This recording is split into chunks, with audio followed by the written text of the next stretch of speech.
देश में कोरोना के केसेस स्थिर बने हुए हैं। पिछले 24 घंटों में 38,000 के आसपास केसेस रिकॉर्ड किए गए। मरने वालों का आंकड़ा 400 के पार रहा। लेकिन इसी बीच देश का एक राज्य ऐसा है जो कि पूरे देश के लिए चिंताएं खड़ी कर रहा है। जी हां, हम बात कर रहे हैं केरल की। दरअसल केरल में लगातार केसेस हैं जो कि बढ़ते जा रहे हैं और इन्हीं बढ़ते केसेस को देखते हुए केंद्र ने एक 6 सदस्यीय टीम को केरल में भेजा। अब इन्होंने एक शुरुआती रिपोर्ट पेश की है जिसमें कुछ डराने वाले आंकड़े सामने आए हैं। रिपोर्ट में कहा गया है कि अगर केरल में लगातार केसेस यूं ही बढ़ते रहे तो 1 अगस्त से लेकर 20 अगस्त के बीच में 4.5 लाख एक्टिव केसेस अकेले केरल में होंगे। सिर्फ यही नहीं, केरल का एक जिला ऐसा है जहां पर 5,000 ऐसे लोग मिले हैं जिन्हें कोरोना के खिलाफ वैक्सीन की दोनों डोजेस मिली, उसके बावजूद भी उन्हें कोरोना हो गया, जिसे कि हम ब्रेक थ्रू इन्फेक्शन कहते हैं। ब्रेक थ्रू इन्फेक्शन का मतलब ये होता है कि जब किसी शख्स को वैक्सीन की दोनों डोजेस लगाने के बावजूद भी कोरोना हो जाए तो ऐसे इन्फेक्शंस को कहते हैं ब्रेक थ्रू इन्फेक्शन। लेकिन आखिर केरला में ऐसा कैसे हो रहा है, ये जानने की कोशिश करेंगे इसी वीडियो में। नमस्कार, मैं हूं आपके साथ श्रेया बहुगुणा और आप देख रहे हैं न्यूज़ तक। केरल पूरे देश भर के लिए चिंताओं का सबब क्यों बना हुआ है, इसे जानने के लिए आपको सबसे पहले ये बता देते हैं कि तमाम एक्सपर्ट्स का ये कहना है कि अगर कोरोना की देश भर में तीसरी लहर आई तो इसकी शुरुआत केरल से ही होगी। इसी के साथ साथ अब स्वास्थ्य मंत्रालय ने भी ये कहा है कि देश भर में कोरोना की आर वैल्यू एक बार फिर से बढ़ने लगी है, जिसमें पंजाब, हिमाचल, उत्तर प्रदेश, आंध्र प्रदेश, गुजरात, मध्य प्रदेश, गोवा, नागालैंड जैसे राज्य शामिल हैं, जहां पर एक बार फिर से कोरोना की आर वैल्यू यानी कि रिप्रोडक्शन वैल्यू 1 से ज्यादा हो गई है। कोरोना की रिप्रोडक्शन वैल्यू 1 का मतलब ये होता है कि एक कोरोना संक्रमित एक और शख्स को कोरोना संक्रमित कर रहा है, यानी कि 100 कोरोना संक्रमित 100 और लोगों को कोरोना संक्रमित कर रहे हैं, यानी कि 1000 कोरोना संक्रमित 1000 और लोगों को कोरोना संक्रमित कर रहे हैं।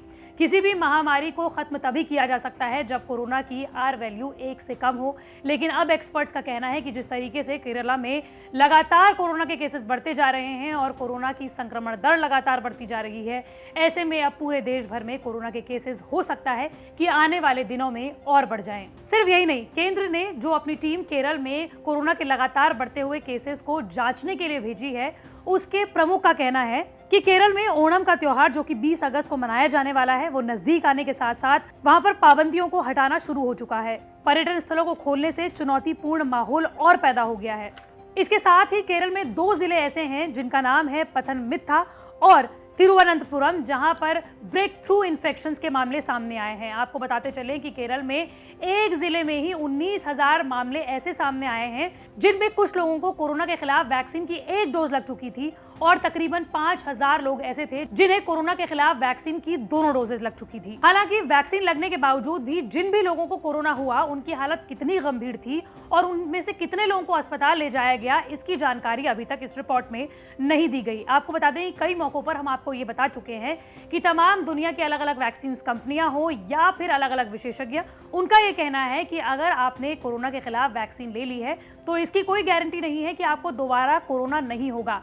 लेकिन इसकी गारंटी पूरी तरह से है कि अगर आपने कोरोना के खिलाफ वैक्सीन की दोनों डोजेज ले ली हैं तो आप अस्पताल जाने से बच जाएंगे, यानी कि आपको गंभीर लक्षण कोरोना के नहीं होंगे। लेकिन इसके बावजूद भी केरल में जो 5,000 मामले सामने आए हैं जिन्होंने कोरोना के खिलाफ दोनों डोजेज ले ली, उसके बावजूद भी उन्हें कोरोना हुआ है, ये वाकई में चौंकाने वाला है।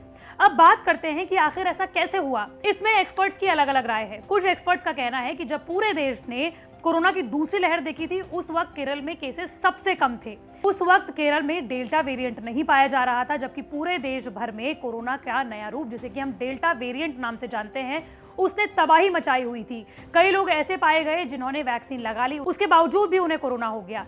हो सकता है कि जो देश ने दूसरी लहर में देखा अब वही हालात केरल में हो रहे हों। हालांकि केरल में जिस तरीके से ब्रेक थ्रू इन्फेक्शंस के मामले सामने आ रहे हैं, उसे लेकर अब केंद्र सरकार ने केरल को दोनों खुराकों के बीच गैप की समीक्षा करने के लिए कहा है। आपको बताते चलें कि दूसरी लहर के दौरान कोविशील्ड की दोनों खुराकों के बीच के गैप को बढ़ा दिया गया था। कोविशील्ड के गैप को 12 से 14 हफ्ते कर दिया गया था, जो कि पहले 8 हफ्ते थे। हालांकि कोवैक्सीन की दोनों डोजेस के बीच का अंतर अभी भी 4 से 6 हफ्ता है। अब एक्सपर्ट्स का कहना है कि जिस तरीके से केरल में ब्रेक थ्रू इन्फेक्शंस के मामले सामने आ रहे हैं, उसे लेकर जीनोम सीक्वेंसिंग बहुत ज़रूरी हो जाती है ताकि ये पता लग सके कि कहीं केरल में कोरोना का कोई अलग वेरिएंट तो नहीं आ गया है। हालांकि एक्सपर्ट्स का ये कहना है कि केरल में जल्द से जल्द जीनोम सीक्वेंसिंग होनी चाहिए और जल्द से जल्द वहां पर पाबंदियों को और सख्त कर देना चाहिए ताकि ये केसेस देश के दूसरे अलग अलग हिस्सों में ना पहुंचे। केरल में कोरोना से हालात कितने खराब हैं, इसका अंदाजा आप इस बात से लगा सकते हैं कि कोरोना का पॉजिटिविटी रेट केरल में तकरीबन 16% है, यानी कि 100 में से 16% लोग कोरोना पॉजिटिव पाए जा रहे हैं। इसलिए आपको भी सुरक्षित रहने की जरूरत है, चाहे आप किसी भी देश के अलग अलग राज्यों, जिलों, कस्बों या गांव में रह रहे हों, क्योंकि एक्सपर्ट्स का भी ये कहना है कि अगर देश में कोरोना की तीसरी लहर आई, जो कि अगस्त से अक्टूबर के बीच में कहा गया है, तो वो केरल से ही शुरुआत होगी। मंडे टू फ्राइडे में इसी तरह की वीडियो आप तक लाती रहूंगी। अगर आप भी किसी टॉपिक के बारे में जानना चाहते हैं तो कमेंट बॉक्स पर जरूर बताएं।